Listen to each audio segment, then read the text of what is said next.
अब साबुन की एड दी, त्वचा में निखार आए केवल 7 दिनों में। उसकी त्वचा तो पहले से निखरी हुई है, क्या निखार आएगा?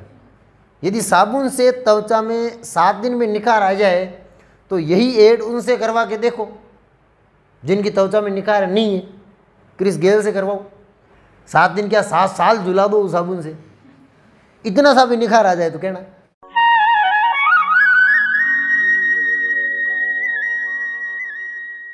क्या करते हैं, बाजार जाते हैं और सौंदर्य प्रसाधन की सामग्री लेके आते हैं। ये फलानी क्रीमन, ये फलानी क्रीमन, ये वो इतना भारा बांध के ले आते हैं। क्यों लेके आए? क्योंकि वो त्वचा पे हो गई, क्या बोलते हैं वो, कील मुँह से, कील मुँहासों से छुटकारा दिलाए, लेके आ जाते हैं, उसको लेप लगा के बैठ जाते हैं। ये अपनी गलत फहमी है। और यदि आप रोक रहे हैं तो ये समझ लो कि कचरा है, शरीर से बाहर निकलना चाह रहा है, आप उसको अंदर रोक रहे हो। बोलो उसका क्या करोगे अंदर? भाई कोई काम की चीज़ हो, आप उसको रोकें, बात समझ में आती है। चलो मेरे काम की चीज़ मैं किसी को नहीं दूंगा भाई, मैं रोक रहा हूँ, बात समझ में आए। कचरा पट्टी है अंदर पूरी, उसको रोक रहे हैं, वो रुक जाएगा, आपका कहना मान लेगा।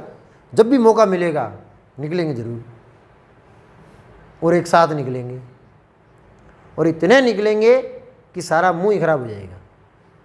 इसलिए इनको रोको मत, निकलने दो। हाँ, यदि दवाई ही लाते हो तो डॉक्टर के पास जाके लाइए। हो सकता है किसी की त्वचा में एलर्जी की वजह से बनना शुरू हो जाते हैं, एलर्जी हो जाती है, धूप से हो जाती है या किसी से हो जाती है, एलर्जी की वजह से बनना शुरू हो जाती है, उसके लिए दवाई लाइए। बाजार से ये सौंदर्य प्रसाधन खरीद के लाते हैं, ये ठीक नहीं है। ये भी अभी आए हैं, ज़्यादातर पहले नहीं होते थे। आजकल तो इतने सौंदर्य प्रसाधन होते हैं, विशेष करके आप लड़कियों के। हमारे तो कोई इतना सौंदर्य प्रसाधन नहीं है, जैसा है वैसा चल लेता है। इतनी सारी ट्यूब, इतने सारे पाउडर, यही नहीं समझ में आता कि नहाने से पहले किसको लगाना है, बाद में किसको लगाना है। मैं गया था बालोतरा एक बार पढ़ने के लिए, छोटा था उस समय, किसी के रूम पे रुके तो सुबह बाथरूम में नहाने गए तो पता चला यार इतनी सारी ट्यूब वगैरह अंदर पड़ी है। अपन ने तो केवल एक साबुन 5 बाई देखा हुआ था, वो तो उसके अलावा कोई साबुन था नहीं अपने पास, उसी से नहाते, उसी से कपड़े धोते थे, है ना। मैं तो कंफ्यूज हो गया यार, इतने सारे पड़े क्या हैं। अब किसी से ये पूछें भैया नहाने के बाद कौन सा लगा रहा है, पहले कौन सा लगा, तो लोग हंसे, छोड़ा किसी को ही नहीं। बाद में थी उसको ही पहले लगाया, पहले थी उसको ही पहले ही लगाया, नहा धो के आए बार। अब अपने घरों में आ गए तब समझ में आता, अच्छा वो वहाँ थे, वहाँ से धीरे धीरे यहाँ भी आ गए।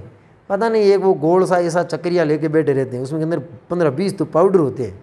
अपने तो एक 22 डिग्री देखा था, मैं लगाने पर शरीर को ठंडा कर देता। कन्फ्यूज़ नहीं होते कि आप इतने सारे लगाते हो। फेयर एंड लवली अलग लगाएंगे, पाउडर अलग लगाएंगे, है ना, इधर अलग लगाएंगे, हाथों पे अलग लगाएंगे, बॉडी लोशन अलग लगाएंगे। फिर स्कूल आते हैं। जब हम पढ़ते थे तो केवल सरसों का तेल होता था, इंजन छाप सरसों का तेल। सर में भी वही लगाओ, हाथों पे भी वही लगाओ, चेहरे पे भी वही लगाओ। और चेहरे पे लगाने पे क्या होता था आप समझ सकते हो। इनको कभी रोकना नहीं चाहिए। किसी प्रकार के कोई सौंदर्य प्रसाधन से कभी कोई सुंदरता नहीं आती है, ये केवल बेवकूफ़ बनाने का तरीका है। और कंपनी वाले भी क्या करते हैं पता है आपको? कंपनी वाले अपनी एड दिलवाने के लिए उन लोगों का चयन करते हैं तो पहले ही खूबसूरत होते हैं। अब साबुन की एड दी, त्वचा में निखार आए केवल 7 दिनों में। उसकी त्वचा तो पहले से निखरी हुई है, क्या निखार आएगा? यदि साबुन से त्वचा में 7 दिन में निखार आ जाए तो यही एड उनसे करवा के देखो जिनकी त्वचा में निखार नहीं है। क्रिस गेल से करवाओ, 7 दिन क्या 7 साल धुला दो उस साबुन से, इतना सा भी निखार आ जाए तो कहना। क्योंकि अपन को ऐसा लगता है यार 7 दिन में इतना गोरा हो गया चेहरा, चलो अपन भी ले आते हैं, अपन बाजार जाके ले आते हैं।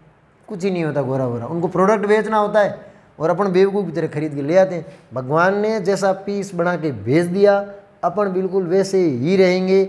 ऊपर से चाहे कितना भी पोत लें कोई फर्क नहीं पड़ेगा, भले ही मेकअप करें, भले ही पाउडर लगाएं, भले ही कुछ भी करें, रहना अपन को बिल्कुल वैसा का वैसा है जैसे अपन हैं। तो ये सारी चीज़ें शरीर से बाहर निकलने की होती है, इन्हें किसी भी उपकरण का उपयोग करके रोकने की कोशिश नहीं करनी चाहिए। यदि की तो डेफिनेटली वो शरीर के लिए क्या प्रभाव उत्पन्न करेगी? विषैला मतलब जहरीला प्रभाव उत्पन्न करेगी, और हो सकता है वो आपके लिए क्या हो जाए?